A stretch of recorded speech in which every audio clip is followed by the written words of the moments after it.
Marvel Cinematic Universe isn't perfect. It has had plenty of nowhere entries, especially at the beginning. However, it has yet to make a movie that I would call bad. The worst it has gotten would be the likes of Iron Man 2, The Incredible Hulk, and Thor the Dark World. The very fabric of reality is going to be torn apart. I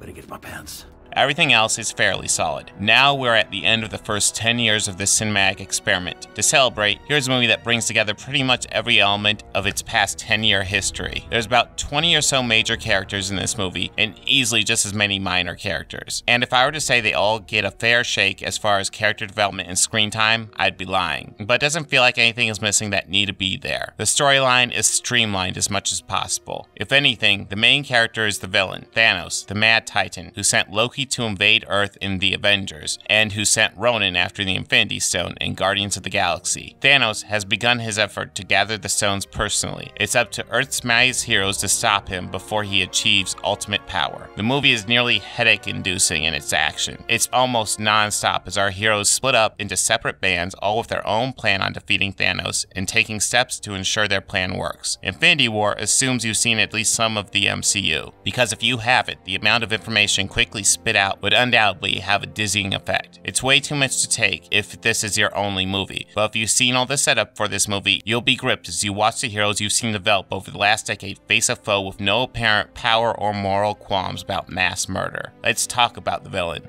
Tell me his name again. Thanos.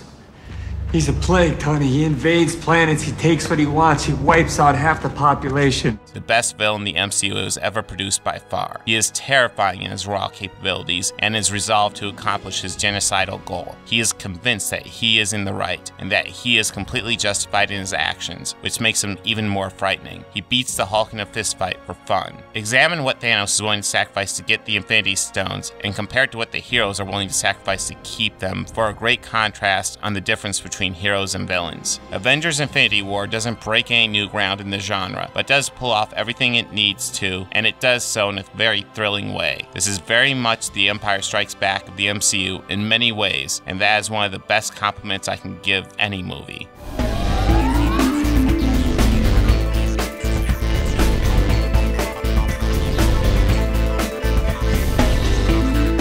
Hey, if you like this video, please make sure to hit that like button and go ahead and subscribe. That helps me out a lot. And if you really love this video, consider visiting my Patreon page.